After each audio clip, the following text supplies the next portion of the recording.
வணக்கம், நான் டாக்டர் தீபு ராஜ்குமார் செல்வாஸ் பேசுறேன். இன்னைக்கு நம்ம டிஸ்கஸ் பண்ண ஒரு டாபிக் சிஸ்டோசீல். ஆங்கிலத்தில் சிஸ்டோசீல்னு சொல்றோம். அது ஆக்சுவலா சிறுநீர் பை பிறப்புறுப்பு வழியா இறக்குறது தான் சிஸ்டோசீல்னு தமிழ்ல சொல்லுவோம். இது 1 to 3% of all women affect பண்ணும். That is throughout their lifetime.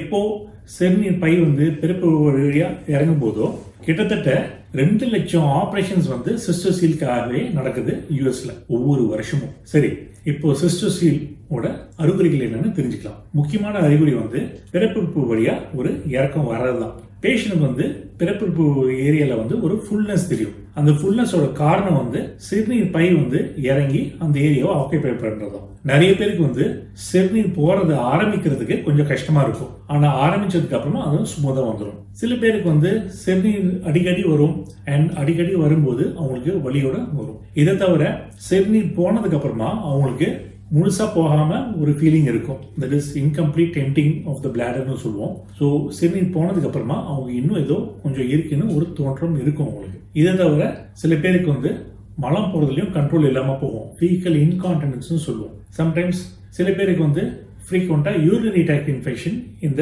சிறுநீர் பையோட இறக்கிறதுனாலேயே வரும். நிறைய பேருக்கு உடலுறவு வச்சுக்கும் போது ரொம்ப வலி ஏற்படும். ஏன்னா சிறுநீர் பை அந்த பிறப்புறுப்பு பாதையிலேயே இருக்கும். அண்ட் சிறுநீர் பையும் பிறப்புறுப்பும் வரசதுனால நிறைய பேருக்கு கொஞ்சம் ப்ளீடிங் கூட ஏற்படலாம். இதை தவிர சிறுநீர் பை இறக்கிறதுனால நிறைய பேருக்கு லோ பேக் பெயின் இருக்கும். அண்ட் நிறைய பேருக்கு ரொம்ப சூழ்ந்து போயிடுவாங்க, ஃபெட்டிக் இருக்கும். சரி, இந்த சிஸ்டோசீலோட முக்கியமான காசஸ், தட் இஸ் காரணம் ஏன் இந்த மாதிரி வருதுன்னு இப்ப தெரிஞ்சுக்கலாம். முக்கியமான காரணம் சிறுநீர் பைக்கும் பிறப்புறுப்புக்கும் நடுவில், தட் இஸ் வெஜைனான்னு சொல்றோம்ல, ரெண்டுத்துக்கும் நடுவில் தசையினர் பிளஸ் கனெக்டிவ் டிஷ்யூஸ் இருக்கும். அதெல்லாம் எப்போ ரொம்ப தளர்ச்சியா போய் வீக்கமாகிறதோ அப்பதான் இந்த சிறுநீர் பை இறங்கும். ப்ரொலாப்ஸ் ஆஃப் தி பிளாடர்னு ஆங்கில மொழியில சொல்லுவோம். அதுக்கு பேர் தான் சிஸ்டோசீல். இதை தவிர சில காசஸ் இருக்கு. என்ன காசஸ்னு இப்ப தெரிஞ்சுக்கலாம். முக்கியமான causes intra abdominal pressure increase. அதாவது இப்போ intra abdominal pressure, that is வயிற்றுக்குள்ள பிரஷர் ஜாஸ்தியா இருக்கோ அப்போ இந்த சிறுநீர் பை இறக்கிறதுக்கு ஆரம்பிக்கும். சில பேருக்கு நிறைய குழந்தைகள் பெற்பாங்க. அதனால இந்த தசைகள்லாம் ரொம்ப தளர்ச்சியா போயிடும். சம்டைம்ஸ் ரொம்ப இருமினாலோ ரொம்ப தும்முனாலோ இந்த மாதிரி ஸ்லோவா இந்த இறக்கம் ஆரம்பிக்கும். ஸோ முக்கியமா டிபி நோய் உள்ளவங்களுக்கு, lung pathology, that is lung disease இருக்கிறவங்களுக்கு அடிக்கடி இருமல் வர்றதுனால இருமிட்டே இருக்கும்போது இந்த மாதிரி தசை தளர்ச்சியா போய் அவங்களுக்கு இந்த மாதிரி ஒரு சிறுநீர் பை இறக்கம் வரலாம். இதை தவிர பிரசவம் நடக்கும்போது சில பேருக்கு ஃபோர்சப்ஸ் டெலிவரி யூஸ் பண்ணுவாங்க. தட் இஸ் சுவப்பிரசவம் போது பேபி ரொம்ப கஷ்டமா வெளியில வரும்போது ஃபோர்சப்ஸ் யூஸ் பண்ணுவாங்க. ஃபோர்சப்ஸ் ஒரு ஆயுதம் மாதிரி ஒரு கருவி. அந்த ஃபோர்சப்ஸ் யூஸ் பண்ணும்போது சம்டைம்ஸ் தசை டேமேஜ் ஆகலாம். அதனால கூட சிஸ்டோசீல் லேட் அண்ட் டேட் ஃபார்ம் ஆகலாம். இதை தவிர கர்ப்பப்பை ஆபரேஷன் பண்ணதுக்கு அப்புறமா அந்த தசை ரொம்ப தளர்ச்சியா போயிடுச்சுன்னா இந்த மாதிரி பேஷண்ட்ஸ் கூட சிறுநீர் பை இறக்கம் வரலாம். Post radiation, that is suppose cancer of the cervix or cancer of the uterus இருக்கும்போது அவங்க கரண்ட் வைப்பாங்க. அந்த கரண்ட் வச்ச ஏரியாலேருந்து தசை தளர்ச்சியா போய் அந்த வீக்கமான ஏரியாலேருந்து உங்களுக்கு சிறுநீர் பை இறங்கலாம். இதை தவிர கான்ஸ்டிபேஷன், அதாவது மலச்சிக்கல் வரவங்களுக்கு கூட இந்த மாதிரி முக்கி போறதுனால சிறுநீர் பை இறக்கம் வரலாம். அண்ட் வெயிட் நிறைய இருக்கிறவங்களுக்கு, தட் இஸ் ஒபிசிட்டி பேஷண்ட் சொல்றோம்ல, அவங்களுக்கு ரொம்ப தளர்ச்சியா போயிடும் தசை.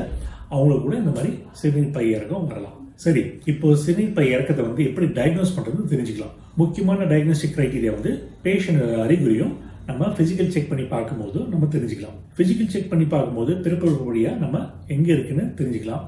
அண்ட் ஒரு முக்கியமான பாயிண்ட் கிரேடிங் ஆஃப் த சிஸ்டோசீல். சிஸ்டோசீல் நம்ம கண்டுபிடிச்சதுக்கு அப்புறம் அதுக்கு கிரேட்ஸ் இருக்கு. கிரேட் 1 to கிரேட் 3 இருக்கு. கிரேட் 1 என்றால் நம்ம பிறப்புறுப்பு பார்க்கும்போது அந்த சிறுநீர் பை இறக்கம் அப்பதான் ஆரம்பிச்சிருக்கும். அதாவது கர்ப்பப்பை ஏரியாலேருந்து பிறப்புறுப்பு பாதை, அந்த துவாரத்துக்கு நடுவில் அந்த இறக்கம் தெரியும். அதுதான் கிரேட் 1 சொல்லுவோம். கிரேட் 2 சிஸ்டோசீலுக்கு இறக்கம் உள்ளேந்து பிறப்புறுப்பு பாதையோட துவாரத்துக்கிட்ட நிற்கும். அதுக்கு பேர் தான் கிரேட் 2 சிஸ்டோசீல்னு சொல்லுவோம். கிரேட் 3 சிஸ்டோசீல அந்த சிறுநீர் பை முழுமையா இறங்கி அந்த பிறப்புறுப்பு பாதையோட துவாரத்துக்கு வெளியிலேயே நீட்டிட்டு இருக்கும். கிரேட் 3 சிஸ்டோசீல் என்றால் அந்த சிறுநீர் பை இறக்கம் பிறப்புறுப்பு பாதையை தாண்டி துவாரத்துக்கு வெளியில தெரியும். அதுக்கு பேர் தான் கிரேட் 3 சிஸ்டோசீல்னு சொல்லுவோம். இந்த மாதிரி பிசிக்கல் செக் பண்ணி பார்த்து கிரேடிங்லாம் பண்ணதுக்கு அப்புறமா கூட உங்களுக்கு டயக்னோசிஸ் இன்னும் உறுதிப்படுத்தணும்னா அல்ட்ராசவுண்ட் ஸ்கேன், சிடி ஸ்கேன், ஒரு எம்ஆர்ஐ கூட பண்ணி நம்ம கன்ஃபார்ம் பண்ணிக்கலாம். சரி, இப்போ சிஸ்டோசீல் எப்படி வராம பிரிவென்ட் பண்றதுன்னு தெரிஞ்சுக்கலாம். முக்கியமான காரணங்கள் நான் சொன்ன மாதிரி இன்ட்ரா அப்டாமினல் பிரஷரை இன்க்ரீஸ் பண்ணாம பார்த்துக்கணும். அதாவது இருமல் சளி இருக்கிறவங்க கரெக்டான ட்ரீட்மெண்ட் எடுத்து அந்த இருமல் சளிலாம் போக்கிடணும். இதை தவிர மலச்சிக்கல் இருக்கிறவங்க வந்து மலச்சிக்கல் வராமல் நம்ம ஏற்பாடு பண்ணி நம்ம லைஃப் ஸ்டைலை சேஞ்ச் பண்ணி எல்லாம் லக்ஸரி யூஸ் பண்ணி பயன்படுத்துகிறோம். மற்றபடி தளர்ச்சியான தசைகளை வந்து ஸ்ட்ரென்தன் பண்ணுறதுக்கு பெல்விக் ஃப்ளோர் எக்ஸசைசஸ், முக்கியமாக கீகல் எக்ஸசைஸ் எல்லாம் பண்ண கற்றுக்கலாம். இதை தவிர ஸ்மோக்கிங்லாம் அவாய்ட் பண்ணணும், ஆல்கோஹால்லாம் அவாய்ட் பண்ணுறதுக்கு நல்லது. அண்ட் கொஞ்சமாச்சும் எக்ஸசைஸ் பண்ணி வெயிட் லாஸ்லாம் பண்ணால் ஓரளவுக்கு நம்ம சிஸ்டோசில், அதாவது சிறுநீர் பையோட இறக்கத்தை வந்து நம்ம ப்ரிவென்ஷன் பண்ணலாம். சரி, இப்போ சிஸ்டோசிலோட ட்ரீட்மெண்ட் பற்றி டிஸ்கஸ் பண்ணுவோம். ட்ரீட்மெண்ட் வரும்போது நான் சர்ஜிக்கல்னு இருக்கு அண்ட் சர்ஜிக்கல்னு இருக்கு. இப்போ நான் சர்ஜிக்கல்னா ஆப்ரேஷன் பண்ணாமல் எப்படி நம்ம சிஸ்டோசிலை வந்து ஹேண்டில் பண்ணணும்னு அர்த்தம். நான் சர்ஜிக்கல் மெத்தட் வந்து முக்கியமாக மசில் ஸ்ட்ரென்தனிங் எக்ஸசைசஸ், அதாவது இருக்கிற தசை தளர்ச்சியாக போகும்போது அதை எப்படி ஸ்ட்ரென்தன் பண்ணுறதுன்னு நம்ம சில எக்ஸசைசஸ் மூலமாக கற்று அதை ஸ்ட்ரென்தன் பண்ணிக்கலாம். இதை தவிர சில பேருக்கு வந்து பெசரின்னு ஒரு ப்ராஸ்தேசிஸ் மாதிரி யூஸ் பண்ணலாம். பெசரினா பிறப்புறுப்புக்கு உள்ள செலுத்துற ஒரு சப்போர்ட்டிவ் ஸ்ட்ரக்சர், ஒரு ஸ்கேஃபோல்ட் மாதிரி, அதாவது அந்த இறக்கத்தை வந்து உள்ள தள்ளி அதுக்கு ஒரு சப்போர்ட்டிங் ஸ்ட்ரக்சர் மாதிரி ஒரு ரிங் பெசரின்னு சொல்லுவோம். அது வந்து ஒரு கருவி தான். அது வந்து ஒரு அந்நிய பொருள் பிறப்புறுப்புக்கு உள்ள செலுத்துறது. அது ஆக்சுவலாக ஒரு பர்மனன்ட் கியூர், பர்மனன்ட் சொல்யூஷன் இல்லை, அது ஒரு டெம்பரரி மெஷர் தான். பெஸ்ட் சொல்யூஷன் வந்து சர்ஜிக்கல் தான்.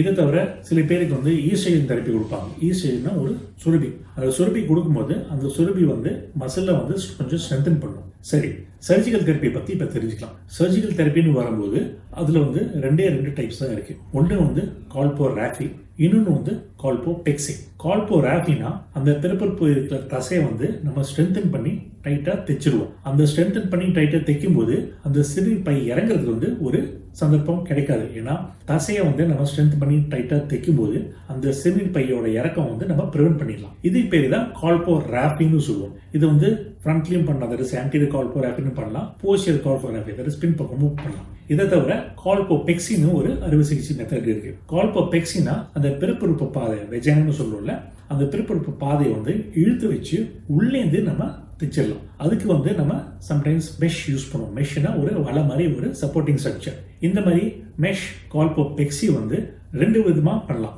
ஒன்று வந்து நவீன முறையில் லேப்ரோஸ்கோப்பியாக பண்ணலாம், இன்னொன்று வந்து ட்ரெடிஷ்னலாக அறுவை சிகிச்சை மூலமாக பண்ணலாம். இந்த காலகட்டத்தில் வந்து அந்த லேப்ரோஸ்கோபிக் கால்போபெக்சி தான் நிறைய பேர் ப்ரிஃபர் பண்ணுவாங்க. ஏன்னா அது வந்து ஒரு நவீன சிகிச்சை அண்ட் ஒரு நாள் 2 நாளில் அவங்க வீட்டுக்கு போயிடலாம். வலி சுத்தமாக இருக்காது, தழும்புலாம் தெரியாது. ஹீலிங் அண்ட் ரெக்கவரி வந்து ரொம்ப ரொம்ப ஃபாஸ்ட்டாக இருக்கும் அண்ட் ஆல்மோஸ்ட் 90% சக்ஸஸ் கிடைக்கும் லேப்ரோஸ்கோபிக் கால்போபெக்சி பண்ணும்போது. சரி, இன்னைக்கு வந்து நம்ம சிஸ்டோசில், அதாவது சிறுநீர் பையோட இறக்கத்தை பற்றி தெரிஞ்சாச்சு. இதுக்கு மேலே உங்களுக்கு கொஸ்டின்ஸ் ஏதாச்சும் இருந்ததுன்னா தயவு செஞ்சு எங்கள் கமெண்ட் செக்ஷனில் கேட்டுங்க. எங்களால் எவ்வளோ சீக்கிரமாக உங்களுக்கு கேள்விக்கு பதிலளிச்சு உங்களுக்கு கேள்வியை பூர்த்தி பண்ண முடியும், பூர்த்தி பண்ணிடும். சரியா? நன்றி, வணக்கம்.